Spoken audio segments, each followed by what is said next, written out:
The Forum at 8 with Xolani Gwala. 7 minutes after 8 here on AM Live on SAfm, South Africa's news and information leader. Let's welcome you to the Forum at 8. And today, talking about trafficking in humans, we're placing special emphasis on issues surrounding children in this country. Now, a couple of weeks ago, there was a story that came out of Durban. It's a very disturbing, very serious story of 16 child sex workers who were rescued in Durban by the police. What then happened afterwards is that people across the province were asked to come and identify some of these children, and they came, and very few were identified, actually, which implies that a lot of children, especially girl children, would have disappeared in the province without any trace, yet these particular ones could not be identified by their parents. Hopefully you have been following that story and have views about how then do we deal with this. It comes on the back of warnings that have been coming through for years now that sex trade in South Africa, especially child sex trafficking, is on the rise in this country. Now, what we would like to know this morning is obviously just find out the facts about this one, but also whether or not we have the legislative instruments and other instruments that we may need in order to deal with this particular phenomenon. Let me welcome then my guest on the program this morning. I'm joined from our Pretoria studios by Professor Carol Allays from the Department of Sociology at UNISA. Professor, good morning to you. Morning, Xolani. How are you? I'm very well. How are you? Well, thank you. Fantastic. Thank you for your time, Professor. I really appreciate it. Pleasure. Also, we are joined by Maria Nikolovska, Project Manager, Regular and Irregular Migration Programs at the International Organization for Migration. Maria, good morning to you. Maria Nikolovska, are you there? Yes. Hello, Hi. good morning. Are you well? Are you well? Okay, there seems to be just a problem with the line, but we'll sort it out, Maria. Thank you very much for joining us. Joan van Niekerk is with Childline. She is the national coordinator. She joins us from our Durban studios. Good morning to you, Joan. Good morning to you, Xolani, and good morning to listeners and guests. Thanks indeed for coming through. Joan, maybe I should start with you. Just the latest in relation to the 16 children that I spoke about that were rescued in Durban. What information do you have? Well, I think it is important that we don't specifically discuss these 16 children because the problem is that this is still under investigation and one doesn't want to compromise that in any way. But what I do want to mention is it is quite possible that these 16 children are not just from KwaZulu-Natal, which creates a real challenge in their identification. For example, we have offices in every province, and one of the provinces that reports a very high number of missing children is Limpopo. And these children just disappear from their community. Often there are no parents or caregivers, or sometimes there are problems with parents and caregivers, like very deep poverty, alcoholism, and so on. So in order to identify these children, I believe we need to have a search for parents and caregivers nationwide. What, of course, would make this easier is if we had a really good, well-resourced national register of missing children. Because it's very, very difficult. In actual fact, I do know that in one instance, the family of one of the children had given up the child for dead. She has been missing for years, and so they thought she was deceased. Fortunately, they did come forward, but if you believe your child is dead and the call is made for parents of missing children to come forward, you might not respond to that. Not only that, I think parents and caregivers are quite fearful.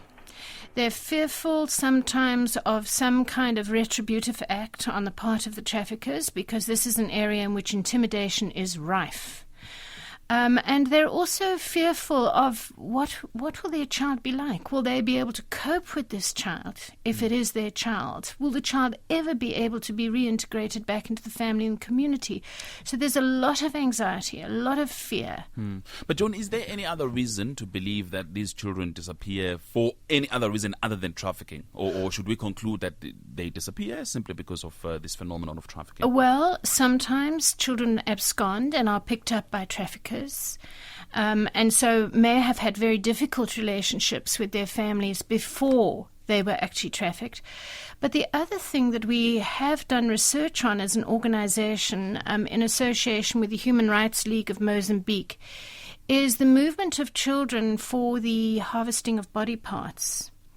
Now, this is also a form of trafficking that we are very concerned about. And so, yes, children disappear for a whole variety of reasons, over and above just simple trafficking for sexual exploitation. All right. I'll talk to the professor about then the sociology of all of this. But Maria, from the IOM's point of view, what information, what stats do you have that perhaps may indicate to us whether this phenomenon is on an increase or not? Can you hear me now? Yeah, loud and clear. Go ahead, please. Okay, thank you. Actually, having statistics related to trafficking in persons in general, including trafficking in children, still remains a daunting task. It's because of the clandestine nature of the phenomenon, and the victims are normally exploited behind closed doors and therefore remain invisible. As IOM, in terms of statistics, we can only talk from the experience and actually from the actual assistance provided to, or direct assistance provided to the victims of human trafficking. And we're talking about, for the past 7 years, at 380 victims assisted, including children. What condition do you find these victims in? Usually, the trafficking cases that we have assisted in the past years were mainly for the purposes of sexual exploitation, but we did came across with victims, especially children, that were trafficked for the purposes of domestic labor. Where do you find them? As an organization, we are not a law enforcement agency, but we are victim-centered and victim-orientated. We work very closely with relevant departments, government departments, that are referring the cases to us, but also with respective NGOs and church organizations. Then the potential victims are referred to us. We go through the process of screening, interview, and identification following established international standards. And determination is then being made, again, based on the fully informed consent of the person that we're interviewing. And then this person is being placed into a place of safety if it's a child, or a shelter that is managed and operated by an NGO or Department for Social Development. And then the whole process of tracing the family in the place of origin or a country of origin if it's a foreign victim or a child. Where we look into the situations or situation of the family, or situation that may lead for this child, for example, to be trafficked. And then was the family somehow involved in the whole trafficking process? And what does that mean? I mean, how do families get involved? Usually unintentionally, or because of lack of information or awareness, and they're being deceived by the recruiters.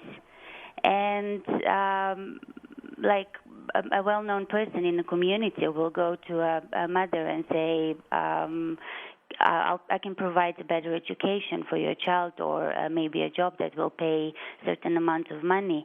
It's just, why don't you allow for this child to join me? And then the child is being taken. Again, nothing from promises has been fulfilled, and instead this child has been exploited for different purposes. Just another question before, again, I go to the professor.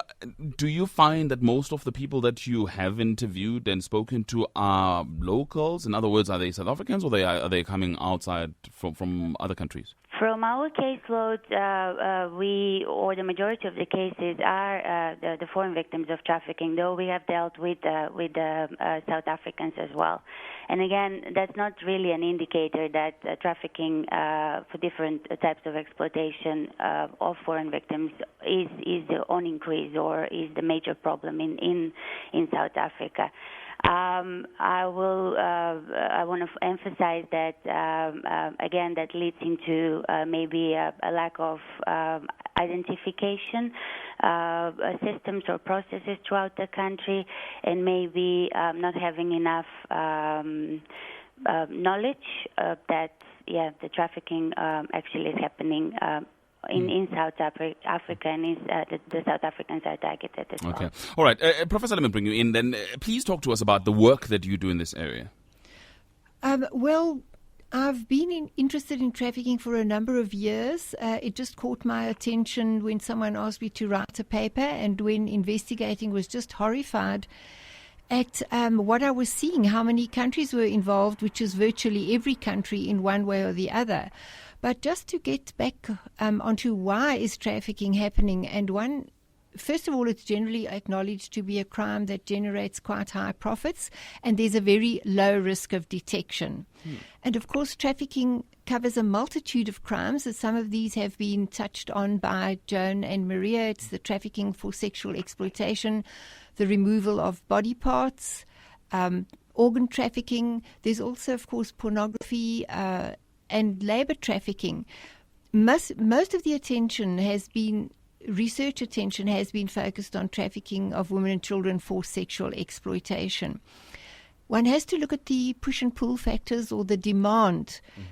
There is a demand for these types of cheap labor, so to speak, or free labor, so to speak, and this is exacerbated by the vulnerabilities of many of these people. The poverty is generally acknowledged to be one of the greatest factors that make people vulnerable. Also, there's that element of deceit that's been touched on, and there's also a large amount of ignorance. And I think there's a case in Pretoria now of girls that were recruited by an employment agency to work in clubs in Turkey. When they got there, they were told they were expected to provide sexual favors to the clients.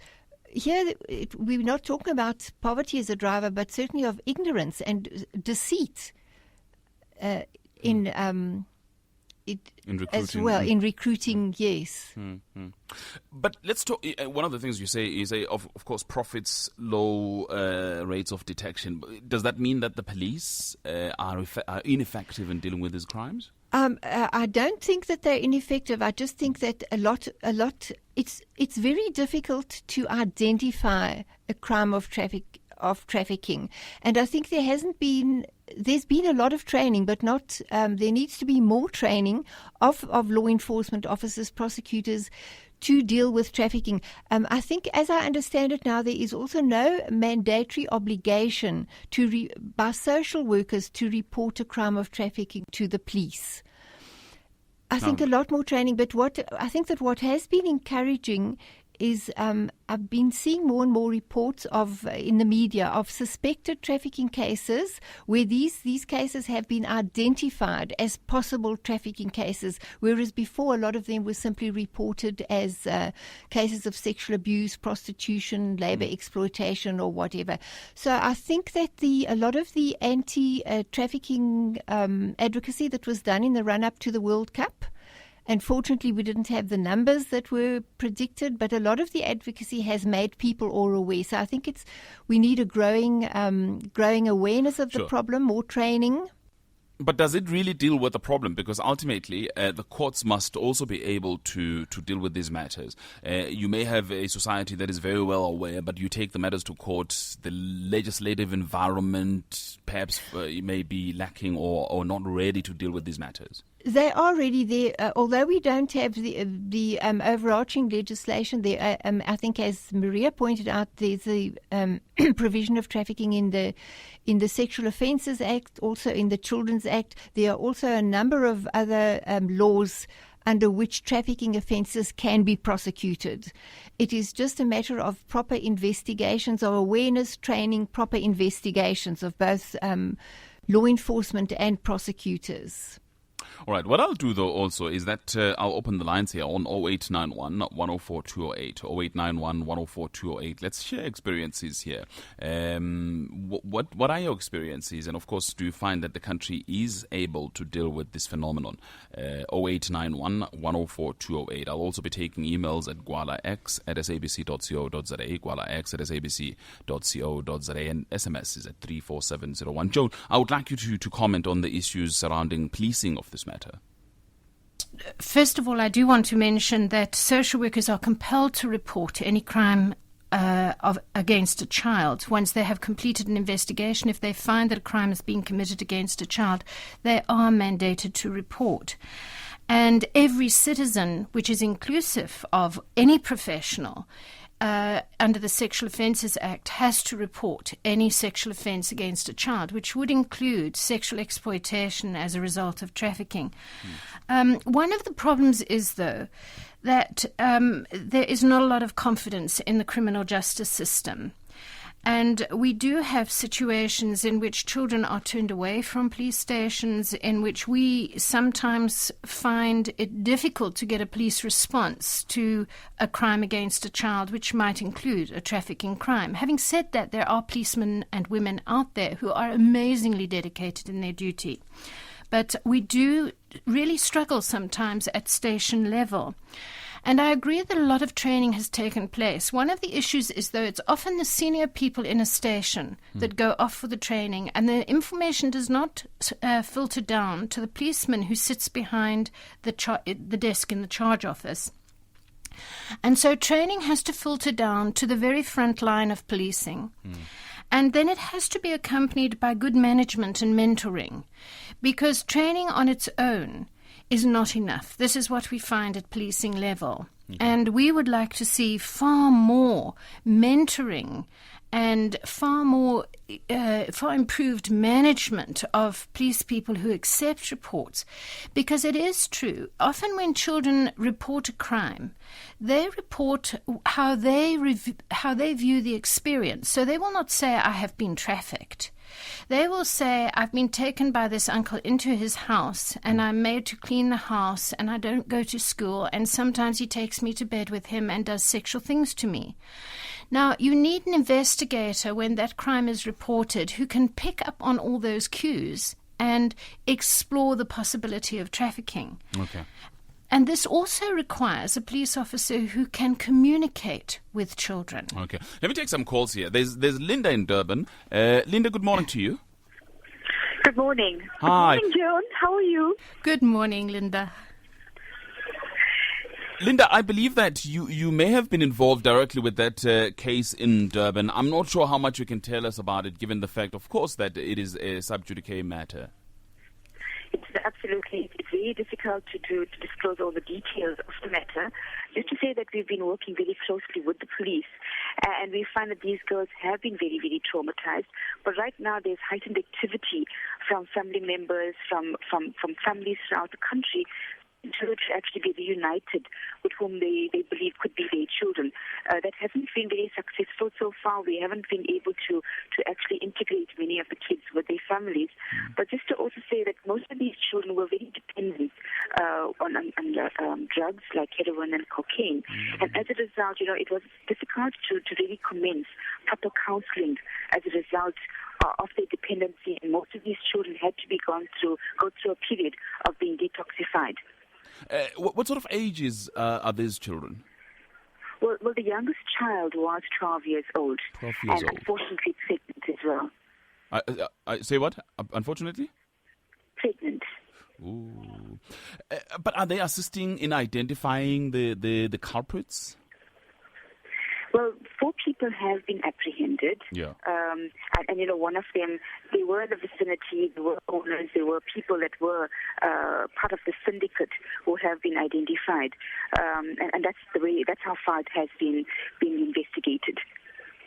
And of course, you touched a little bit on the state of their mind, and you say that they are troubled children. No, absolutely. We find that the kids are extremely traumatized.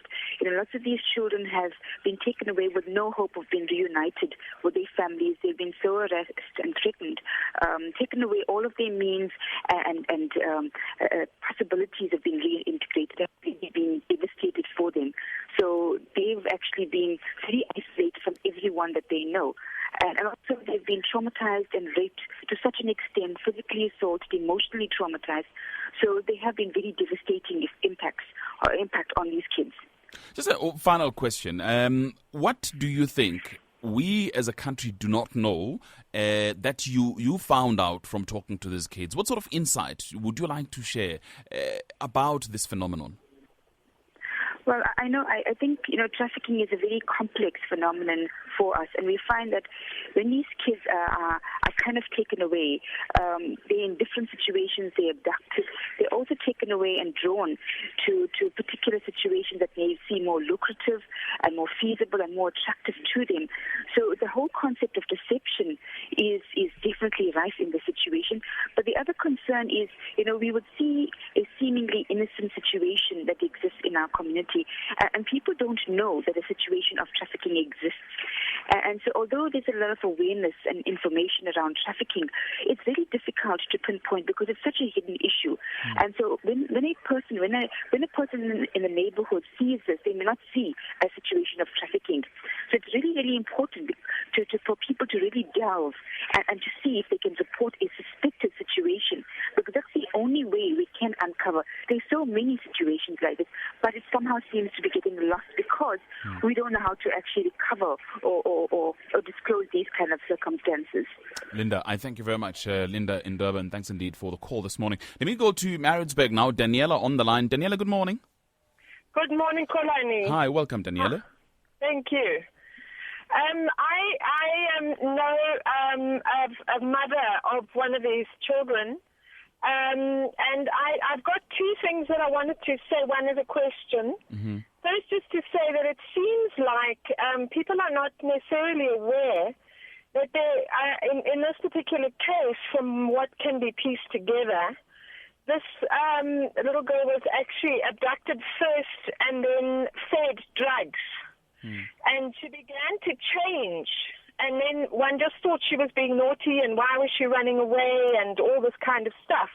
But it seems like there may be some kind of involvement of actually getting these girls hooked on drugs. And I wonder if communities don't need to also be educated around that sometimes when these kinds of things happen, if there's a sudden change, that they must really think about what is behind that and who might be behind that. And then she ran away 3 times and was found each time. The first time she was actually abducted, she had been raped. And it seems like there might be recruiters hanging around in the townships that somehow get these girls involved in that kind of way as well, which is a kind of really insidious way of kind of interfering in a kind of a family situation like that and really mixing the girls up. That's just the one thing. And then the other, I have a question because I'm very surprised, and I've already tried to approach Joan about it, and I understand she's also going to help us a little bit, but the mother she was there on more than a week ago, and she's been told, we'll get back to you. She hasn't even seen a photograph of her child. She has not had anyone come back to her. It seems like the family is not getting involved in any of the kind of healing and those kind of processes. And I'm not being informed. And this mother's going out of her skull and just feels completely disempowered. So it seems to me there needs to be something going on in terms of, I understand the need for investigation and for keeping the girls safe and so on. But what about the families, Sure. So I just wanted to ask a little bit more about that. Okay, Daniela, I really thank you very much for the call. I'll ask my guest to respond to you in a short while. I'll take more calls on 0891 104 208, 0891 104 208. Of course, a couple of SMSs have come through here. There's somebody who wants to know what sort of penalties are there for people who abuse children this way. What penalties are imposed for various crimes. Also, Percy saying police are incapable of closing down the networks around human trafficking. These are some of the SMSs that have come through. If you have any view on this matter, send me more SMSs as well as email Gwala x@sabc.co.za. The Forum at 8 with Xolani Gwala. Before I go back to the lines, let me just ask my guests, perhaps just go to Joan again. If you may want to comment there, Linda and Daniela, just really chilling account of what has happened in this space. Yes, and very sadly, this is one of many stories. We are very concerned concerned about the rehabilitation of these children and also the reintegration of these children back with their families. And I'm very much aware of the situation that Daniela describes, because if these children are to be reintegrated into their families and communities, we have to be working not just with the child but with the family as well. And so the lack of response to the mother's quest to identify her child accurately and to kind of understand what has happened to her child, for us, is an extremely important situation to respond to appropriately. And we do find that sometimes, in the interests of the investigation, the needs of the children and the families are sometimes compromised. And this is a very, very difficult kind of balancing situation. One wants to see convictions. One wants to see the protection of children in general in communities, and convictions when people are imprisoned and taken out of communities. Obviously, you are protecting children who would be vulnerable to further activity.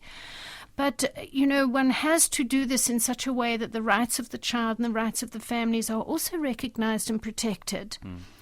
Our Constitution is very clear on this, though. It says the rights of children are of paramount importance. And we have to acknowledge that our criminal justice system needs to do a lot more work in terms of improving response to all crimes against children, not just trafficking. All right. Well, just talking about the criminal justice system, Tladi, who speaks on behalf of the Department of Justice, has responded on our Facebook page, responding to this issue. He says the Department of Justice has piloted the draft legislation in order to effectively deal with the human and child trafficking issue. TIP bill is currently before the Portfolio Committee, and once passed into law, it'll bring significant changes. We are at the moment relying on fragmented legislation to combat the scourge. TIP is omnibus draft legislation which will even introduce new crimes. The bill is at an advanced stage at the moment. There is at least one sticky yet critical point that must be resolved. That's Tladi, who speaks on behalf of the Department of Justice. He sent that post through Facebook. Of course, if you want to engage in this discussion using Facebook, we are available for you, AM Live on SAfm. I'm going to ask my other guests then to respond to what Tladi is saying. But first, let me go to the lines. Fran has been holding for quite a while. She's with the National Council of Women. Fran, good morning.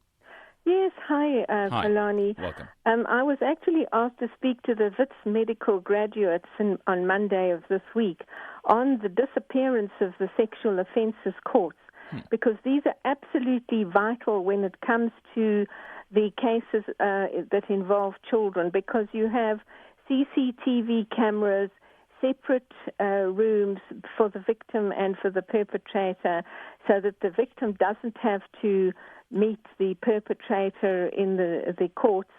You also have intermediaries and this kind of thing. Unfortunately, Judge Bam at the Access to Justice conference last year told us that from a high of 67 of these courts, and the National Prosecuting Authority would like 100, there are now just 6 left. From 67 to 6. From 67 to 6. And Judge Bam had this to say in his conclusion of his speech: the reluctance on the part of the magistracy to have sexual offences courts does not seem to extend to the commercial crimes courts and in some provinces drugs courts. So it seems that the sexual offences courts, despite the fact that the National Prosecuting Authority has said we need 100 of these, we need them because we need the dedicated magistrates and prosecutors, because we're putting children in front of an adversarial justice system which is daunting for adults. It is absolutely devastating for children. So it's very difficult to get convictions in children's cases because of the situation of the sexual offences court. All right, Fran, I really thank you very much for your input. Let's go to Kasim at Obo. Good morning to you, Kasim. Hey, morning, Colin. How are you? I'm very well. Welcome. I'm an avid listener of your program, but I just don't have the time to phone in. But this morning I thought I need to phone in. Please. I come from a struggle background. We built a stage for Madiba and cooked the food when he came to Ikopo in those days. Mm-hmm. I believe that until government comes to the party, I still believe that until government comes to the party in a big way, what we are talking about just amounts to a whole lot of aristocratic masturbation That's the phrase that I've coined. Perpetrators of these kinds of crimes, child abuse, drugs, and so on, they definitely need to be removed from society. And unless that is done, we'll be talking from now till doomsday and nothing will happen. All right, Kasim Ekobo. Faisal and Mayfair, hello. Hi, Xolani. Hi, welcome, Faisal. Xolani, look, we know that most of the majority of children trafficked are used as sex workers. And I think this is aided and abetted by the criminalization of sex workers. I think, that if we decriminalize sex work, it will allow the authorities, the police, to concentrate on the children that's been used as sex workers. And it will also allow many of the sex workers to report on the abuses that's happening within the trade. I mean, at the moment, you won't get a sex worker reporting any of the abuse because they're simply scared because of the trade being criminalized. And decriminalization sex work will also allow for greater control of that particular industry as well, and thereby eliminating to a large extent the child trafficking within the sex workers industry as well. All right, Faisal and Mayfair, thank you. Sig in Randburg, hello. Good morning. Hi. We must read this together with there are three different kinds of crime involved, all in the single operation of which involves child trafficking as one. The other is prostitution, and the third is drug trafficking, and they all go together, and they spawn syndicates and mafias which are supported by police at the very highest levels. Not only like in Vanderbijl Park, where this lady rescued this child from the drug trafficking prostitution ring, who was child trafficked by her own relatives. It wasn't only in Vanderbijl, and where the police then refused to do anything about this, and in fact arrested the lady who did the rescuing. This was just at low level with the police commissioner in charge of the station in Vanderbijl.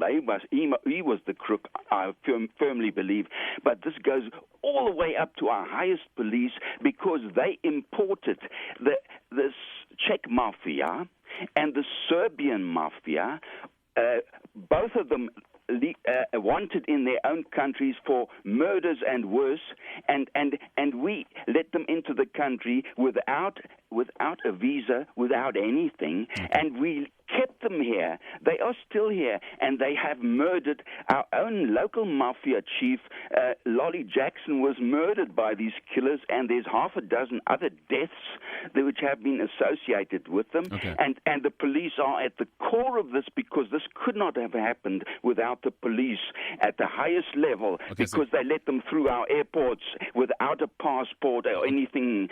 And this is shocking stuff. Okay, Sig in Randburg, just on the back of what Sig is saying, there's also an email that says, in some instances, law enforcement officers are involved in human trafficking. Before a moratorium was placed on the arrest of undocumented Zimbabweans, a police officer in Limpopo was arrested Zimbabweans, and instead of taking them for deportation, would sell them off to criminals for body parts. I can tell you this firsthand, because on the 18th of February 2009, it was a Saturday, I barely escaped with my life from this police officer and his gang. These are some of the emails I'm receiving here. Perhaps, Professor, you may want to respond.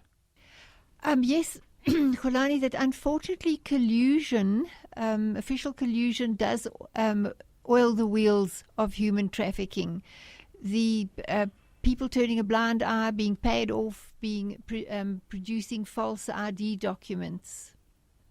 Yeah, but generally, I mean, what would you say to some of my callers? For instance, Faisal is saying decriminalize sex work, because that's where these issues start. If you decriminalize sex work, then you may be able to have a hold on it, and know who's doing what. The decriminalisation of sex work is a very contentious issue in South Africa, which, with very firm beliefs on either side, it's very difficult for me to comment on. I'm not sure that it is going to be helpful at all, because I think in countries where sex work has been decriminalised or prostitution has been decriminalised, you still find human trafficking. But can we just get back? One of your previous listeners asked about penalties for trafficking. The first case that was convicted under the trafficking provision in the Children's Act was the Pretoria case, the Dos Santos case, where 2 young girls were brought from Mozambique and put into prostitution. A very alert neighbor, I think, who was visiting his son, who was an ex-prosecutor, suddenly realized there's something happening here and alerted the police. Well, long story short, the 28-year-old trafficker got a life sentence. I also know that the case in Bloemfontein where an Indian man, his Thai wife, had got 2 Thai women to work as prostitutes in South Africa. The sentence asked for there was R1 million fine or a life sentence. So it does get a bit hard. What we'll do is we'll take a commercial break and take more calls on 0891 104 208. What do you think about this? What are your experiences? How should we deal with this matter? It involves our children. It involves people within our communities. How then do we deal with it going forward? 0891 104 208. Send me an SMS as well at 34701 or an email at gwalax@sabc.co.za. The Forum at 8 with Xolani Gwala. Maria, we haven't heard haven't heard much from you in a while. Just your responses to some of the calls that we've heard? Yes, I think it's important to emphasize what some of the listeners were saying in terms of how do the traffickers actually control their victims, and especially the Durban case of the minors, that the forced consumption of drugs and alcohol to create dependence actually is being used to keep them in under control. Another means that the traffickers are using is, of course, the debt bondage, isolation, use of fear and extreme violence against them or other victims to set precedents, denial of food and medical care, and, of course, they don't have a freedom of movement as well.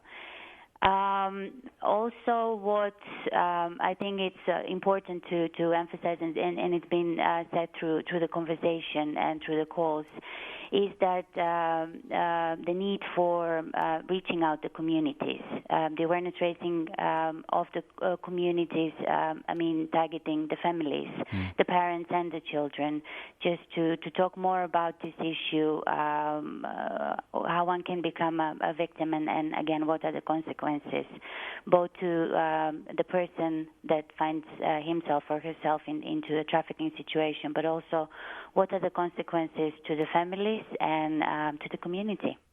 But that's the difficult part, isn't it? As people have already pointed out, that this is very complex. It happens behind closed doors, so it's very difficult for you to pick out when something like that is happening in your neighborhood.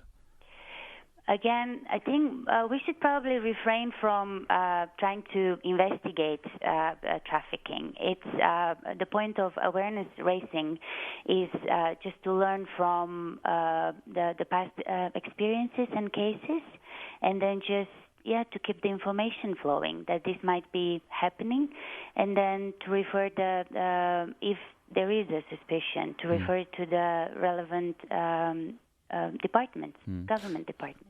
Joan, one of the things that happens, and it happens to us as parents just across the board, is to think that it won't happen to your own child. Joan? We do come across many parents who say, I could never have imagined that this would happen in my family, my community, my child. And I think that it is difficult to help parents to look at danger possibilities for their children across a wide spectrum of abuses, as it were. I just want to say a couple of things as well. To me, we need to start looking at parenting from another perspective. Trafficking has both a supply mechanism, but also there is a demand. If there was not a demand for sex with children, traffickers would not make a profit. And we need to look very carefully at what kind of children are we raising, and I'm going to perhaps be a bit discriminatory here because it's mainly men who use the child prostitutes. What kind of men are we raising in this country that can actually have sex with a child, objectify a child to such an extent that the child becomes a sex object.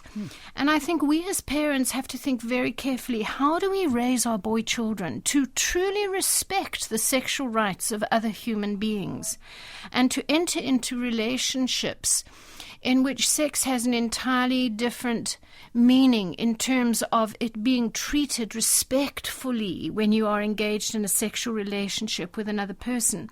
And I do want to mention that I think parents need to be involved in rehabilitation, but I think every parent, particularly a parent of a boy child in this country, needs to think, what kind of man am I raising here? And I want to mention that one last thing for me is, with respect to Mr. Tladi, the Trafficking in Persons Bill has now been around for about 4 or 5 years. What is government doing?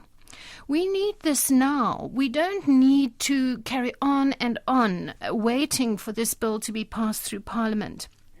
We had the same problem with Sexual Offences Act.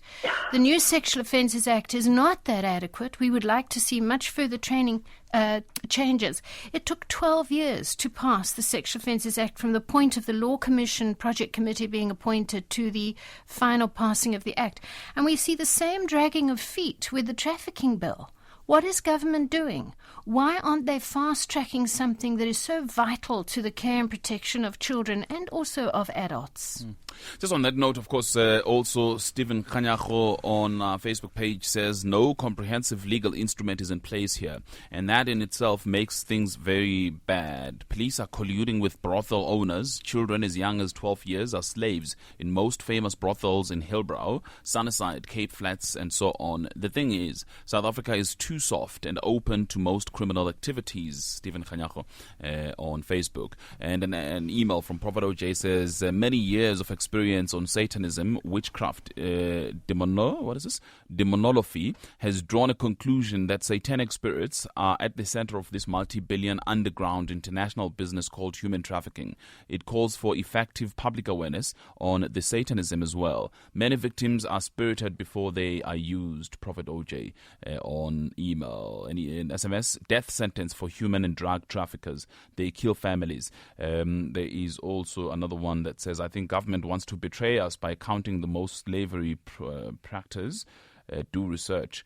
Another one says, human trafficking varies. I'm waiting 18 years for my ID book now. I have to go with human trafficking to other continent. Mr. Boer, not very clear. But again, Professor, I would like to just emphasize a little bit on the issue of parenting, because yes, clearly we would like to have a legal framework that is able to deal with these things. But at the same time, as we have heard from my other guests, these problems start from home at that level, where as a parent you've got to make sure that you are aware what your boy child is doing, but also you are aware what your girl child is talking to, or who your girl child is talking to, because she may very well end up being hooked on drugs so that she's attracted to this space.